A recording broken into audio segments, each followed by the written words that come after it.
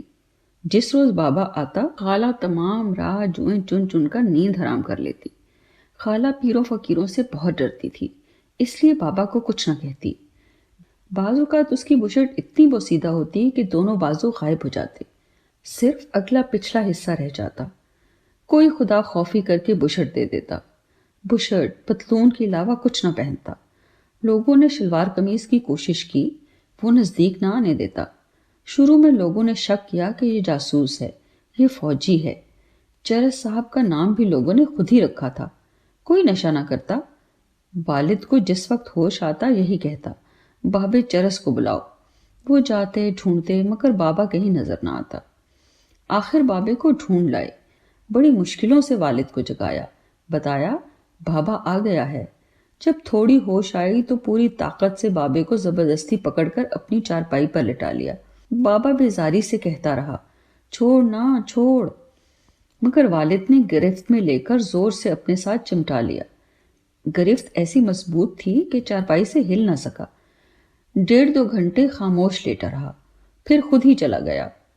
دوسرے دن والد کو آرام تھا، جو بغل کی گلٹی تھی وہ کم ہونی شروع ہو گئی۔ 1-2 دفعہ بابے کو پھر پکڑ کر منگوایا، 10-15 روز میں بالکل ٹھیک ٹھاک ہو گیا، نہ دوا کھائی نہ ڈاکٹر کو دکھایا۔ لوگوں نے، والدہ نے، ہر ایک نے کہا ڈاکٹر کو دکھاؤ، مگر اس نے ہمیشہ یہی کہا، میرا ڈاکٹر اللہ ہے یا بابا چرس۔ اللہ نے والد کو بال بال بچا لیا۔ آہستہ آہستہ پلیگ سے نجات ملی، سب کام کاج معمول پر آ گئے، دلوں سے پلیگ کا خوف جاتا رہا۔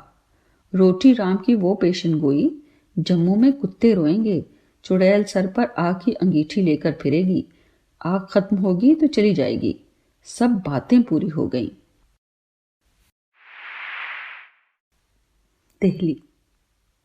استاد گلزار حسین، جسے صرف فارسی اور اردو آتی تھی، اس نے جب دیکھا کہ 2-3 کتابیں فارسی کی، 6-7 کتابیں اردو کی پڑھ چکی ہوں، میری ماں کے پاس آیا اور کہنے لگا، جتنی اردو فارسی مجھے آتی تھی میں نے پڑھا دی ہے، اگر آپ اس سے آگے پڑھوانا چاہتی ہیں تو کسی اور استاد کو رکھیں۔ میں نے حساب جغرافیہ نہ پڑھا، اردو فارسی کے مشکل لفظ لکھ کر زبانی یاد کرتی، ہر وقت اردو فارسی پڑھتی یا لکھتی۔ اردو اتنا اچھا ہو گیا تھا کہ کوئی ایسی کتاب نہ تھی جو نہ پڑھ سکوں۔ شعروں میں بھی کافی مہارت تھی۔ جموں کے جتنے پڑھے لکھے لوگ تھے سب دکان پر پان کھاتے، بیٹھ کر شعر و شاعری کرتے۔ اس زمانے میں لوگ غالب، میر، مینائی، ذوق، بہادر شاہ ظفر کو پسند کرتے تھے۔ ہر روز شام کو 1-1.5 گھنٹہ خوب بحث و مباحثے ہوتے۔ مجھے بھی شعروں کا مطلب تھوڑا بہت سمجھ میں آ جاتا۔ جب والدہ نے دیکھا کہ تعلیم جاری نہیں رہ سکتی تو میرا دکان پر بیٹھنا بند کرا دیا اور گانے کی تعلیم صبح شام شروع ہو گئی۔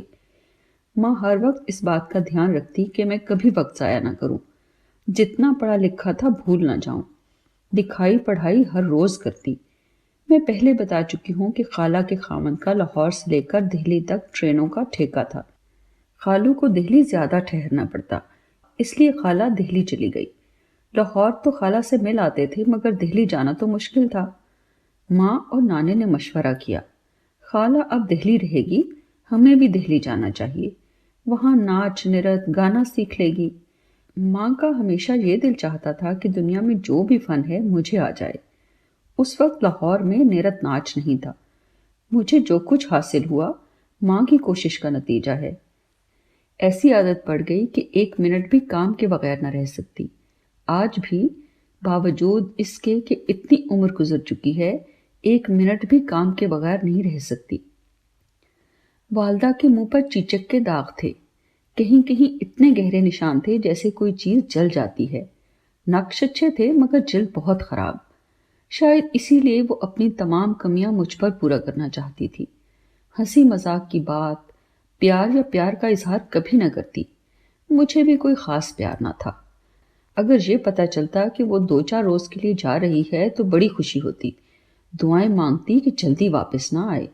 ہر وقت اسے یہی خیال رہتا، پڑھائی لکھائی گانا کسی چیز میں ناکا نہ ہو۔ دہلی جانے کی تیاری شروع ہو گئی۔ نانا اکیلا تھا، خالو نے مدد کی۔ چھوٹا سا اور سستا مکان چتلی قبر میں کرائے پر لے لیا۔ تمام بندوبست کر کے نانے نے خط لکھا کہ آ جاؤ۔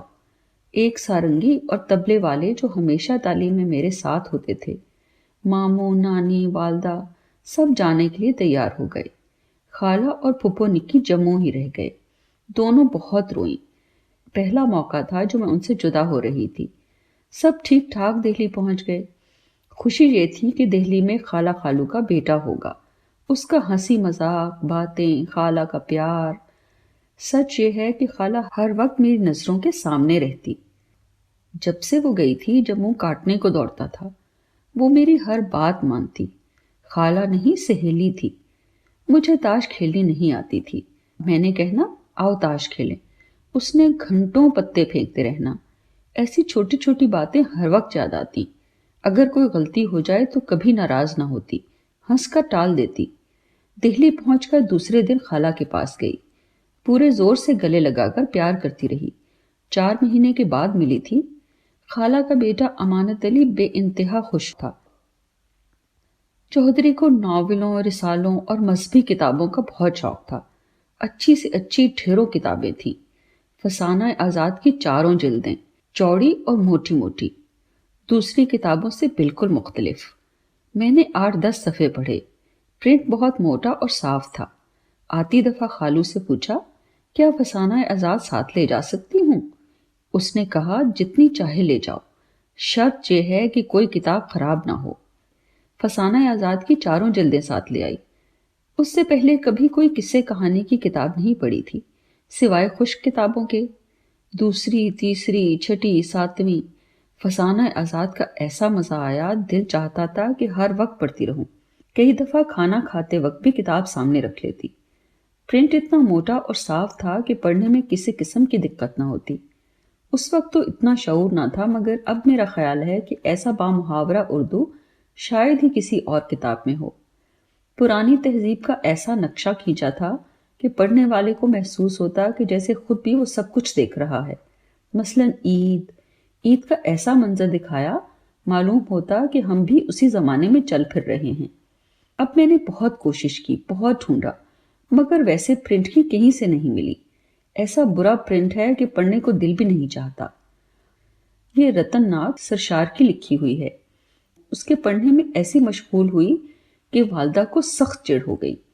جموں تو کبھی ناول یا رسالہ پڑھنے کو چھوڑ دیکھنے کو بھی نہ ملا تھا۔ گھر میں سبھی ان پڑھ تھے۔ جب فسانہ آزاد پڑھا تو دنیا ہی بدل گئی۔ مگر ماں کی نظروں میں میں اپنا وقت ضائع کر رہی تھی، سوائے ناچ گانے اور غزلیں پڑھنے کے۔ قصے کہانیاں پڑھنے سے دماغ خراب ہو جاتا ہے۔ اس زمانے میں پرانے لوگ کہتے تھے، شاہ بہرام کا قصہ جو پڑھتا ہے پاگل ہو جاتا ہے۔ والدہ کا بھی یہی خیال تھا کہ ناول پڑھوں گی تو پاگل ہو جاؤں گی۔ اب چوری سے پڑھنا پڑتا۔ دوپہر کو جب وہ سوتی تو میں جلدی جلدی فسانہ آزاد پڑھتی۔ ویسے تو جموں میں بھی میری کوئی سہیلی نہ تھی۔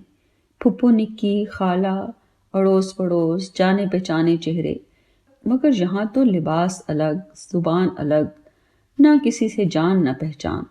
بس کبھی خالہ کے جاتی، صرف رات رہ کر صبح تعلیم کے لیے واپس آ جاتی۔ سوائے اپنے گھر کے اور کوئی تفریح نہ تھی۔ فسانہ آزاد پڑھنے کو دل چاہتا، وہ بھی ماں کے خوف سے نہ پڑھتی۔ دہلی کے لوگ بڑے زندہ دل اور شوقین مزاج تھے۔ دن بھر پوری مشقت کر کے اگر 2 روپے بھی کماتے تو شام کو نہا دھو کر سر میں تیل، آنکھوں میں سرما، ململ کا کڑا ہوا یا چکن کا کرتا، چوڑی دار پاجامہ، سر پر ململ کی چنی ہوئی ٹوپی، بیوی بچوں کے ساتھ جامع مسجد سیر کے لیے جاتے۔ چھوٹے چھوٹے دکاندار جامع مسجد کی سیڑھیوں پر دکانیں لگاتے۔ دکانوں پر بچوں کے کھلونے، گھر کے استعمال کی چھوٹی چھوٹی چیزیں، عورتوں کے لیے چوڑیاں، پیتل اور چاندی کے زیور، چینی کے سستے برتن، ریڈی میڈ کپڑے، جوتے، ہر قسم کے سوتی اور ریشمی سستے کپڑے، جانور، مینا، طوطے، بے، کئی دفعہ کالے ہرن کے بچے بھی بکنے کے لیے ہوتے۔ کھانے پینے کی چیزیں، پوری، کچوری، دہی بڑے، آلو کی ٹکیاں، سموسے، مٹھائیاں، شامی کباب، کوئی ایسی چیز نہ تھی جو موجود نہ ہو۔ ہر دکان والے نے ایک گیس رکھا ہوتا جس سے تمام سیڑھیاں جگمگ کرتی۔ غریب آدمی جو چھوٹے چھوٹے گھروں میں رہتے، جہاں ہوا کا نام و نشان نہ ہوتا، جہاں 2-4 گھنٹے کھلی ہوا، رونق، چہل پہل میں گزار لیتے، دوستوں یاروں سے ملاقات ہو جاتی، تمام دن محنت مشقت کی تکان دور ہو جاتی، ایسی ٹھنڈی ہوا چلتی کہ نئی زندگی مل جاتی۔ مسجد کے ارد گرد چاروں طرف کسی کو مکان تعمیر کرنے کی اجازت نہ تھی۔ ہر مزدور کے گھر باپ کا انتظار ہوتا، کام سے واپس آئے تو مسجد کی سیر کے لیے جائیں۔ کئی لوگ گھر سے روٹیاں پکا کر لاتے، 2-4 آنے کی کوئی چٹپٹی چیز لے کر کھا لیتے۔ بیوی کو چولہا نہ جھونکنا پڑتا، بلکہ پکنک ہو جاتی۔ بیوی بچے بھی خوش ہوتے۔ سیڑھیوں کے پاس ہی ہرے بھرے کی مزار تھی، جاتے وقت سب مزار پر فاتحہ پڑھتے۔ میں بھی تقریباً ہر روز شام کو جاتی، کبھی کبھی کوئی پرندہ یا کھلونا خرید لیتی۔ ہر روز شام کا انتظار ہوتا۔ دہلی میں کھانا بہت لذیذ اور عمدہ پکتا تھا۔ جو پرانے خاندانی لوگ تھے ان کے گھروں میں اتنی قسمیں پکتی کہ دسترخوان مختلف کھانوں سے بھر جاتا۔ ہر کھانے میں ایسی نفاست پیدا کر لیتے کہ اس کی شکل ہی الگ ہوتی۔ مثلا ماش کی دھلی ہوئی دال کو ابال کر تڑکا لگاتے وقت ثابت سرخ مرچ، ہرا دھنیا، گرم مسالہ اس خوبصورتی سے سجاتے، سفید اور سرخ مرچ سینی سج جاتی۔ مختلف قسم کی چٹنیاں، رائتے، ان چھوٹی چھوٹی چیزوں سے دسترخوان کی شان ہی اور ہو جاتی۔ پھر کئی قسم کے میٹھے جن کا کبھی نام بھی نہ سنا تھا۔ خاندانی رئیسوں کے بڑے بڑے مکان تھے جن کے زنانہ مردانہ الگ الگ تھے۔ اب تک پرانے رسم و رواج کے مطابق زنانے میں پہلے مقلانی جا کر اطلاع دیتی تھی، بڑے حضور تشریف لا رہے ہیں۔ آج تک اپنے باپ دادا کے رسم و رواج، شان و شوکت، ٹھاٹ پاٹ اسی طرح نبھا رہے تھے۔ کئی رئیس مقروض، بال بال قرضے میں بندھا ہوا، اندر سے بالکل کھوکھلے ہو چکے تھے، مگر کیا مجال کہ کسی کو کانوں کان بھی خبر ہونے دیں۔ بزرگوں کا اتنا ادب لحاظ رکھتے، کبھی آنکھ ملا کر بات کرنے کی جرت نہ کرتے۔ سب رکھ رکھاؤ لکھنؤ سے ملتے جلتے تھے۔